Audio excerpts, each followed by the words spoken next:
প্রিয় দর্শক, আজ আমি আপনাদের সামনে হাজির হয়েছি টেন্ডা রাউটার কিভাবে কনফিগারেশন করতে হয়, সেটা যে কোনো মডেলের হোক না কেন। তাহলে চলুন দেখা যাক টেন্ডা রাউটার কিভাবে কনফিগারেশন করতে হয়।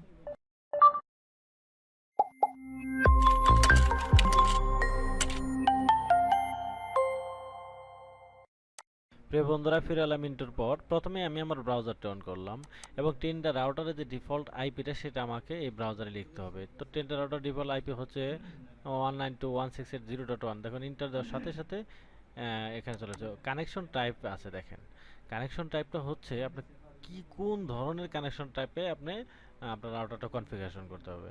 পিপিও হচ্ছে ডায়াল আপ কানেকশন, যেটা আপনার একটা ইউজার নেম এবং পাসওয়ার্ড থাকবে। আর ডাইনামিক আইপি হচ্ছে একটা রাউটার থেকে আরেকটা রাউটার আপনি সরাসরি অ্যাক্সেস করবেন। আর স্ট্যাটিক হচ্ছে আপনি যদি নির্দিষ্ট স্পেসিফিক কোনো আইপি ইউজ করেন, সেক্ষেত্রে আপনি এই রাউটারের মাধ্যমে করতে পারেন, সেটার জন্য স্ট্যাটিক আইপি দিতে হবে। তো আমি রাউটারে আইপি ইউজ করব, সেক্ষেত্রে আমাকে স্ট্যাটিক আইপি দিতে হবে।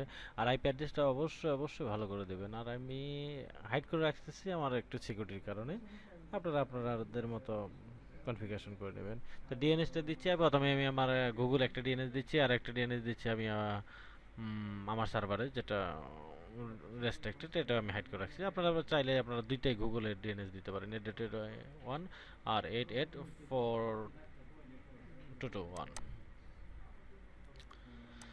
যাই হোক, আইপি বসানো শেষ। এখন ওয়াইফাই নেমটা আমি কিভাবে মানে কিভাবে নামে রাখতে চাচ্ছেন, তো আমি এখানে লিখতেছি নাবিল ইন্টারন্যাশনাল। সাপোজ আপনি যে কোনো নাম রাখতে পারেন, নাবিল ইন্টারন্যাশনাল। ওয়াইফাইটা আমি দিয়ে দিচ্ছি ওয়াইফাই পাসওয়ার্ড, মানে আপনি নাবিল ইন্টারন্যাশনাল যে ওয়াইফাই নেমটা আছে এবং এটার এগেইনস্ট আপনি কি পাসওয়ার্ড দিয়ে কানেক্ট করবেন। তো আমি লিখতেছি আনোয়ার, ANWAR আনোয়ার 1969, দেন ওকে। দেখুন আমার ইন্টারনেট অ্যাক্টিভ হয়ে গেছে। তো দেখতে পেলেন বন্ধুরা, কত সহজে আপনি টেন্ডার আউটারটা কনফিগার করবেন। আশা করছি আমার এই ভিডিওটি দেখে আপনাদের ভালো লাগবে, এবং ভালো লাগে যদি থেকে থাকে অবশ্যই অবশ্যই আমার ভিডিওটি লাইক, কমেন্টস, সাবস্ক্রাইব অবশ্যই অবশ্যই করবেন, এবং সাবস্ক্রাইব করবেন এবং বেল বাটনে ক্লিক করবেন, যেন পরবর্তী ভিডিওটি দেওয়া মাত্র আমি আপনি অতি তাড়াতাড়ি সেই ভিডিওটি পেয়ে যান। তো বন্ধুরা, ধন্যবাদ, ভালো থাকুন। দূর এত ওদের কাছাকাছি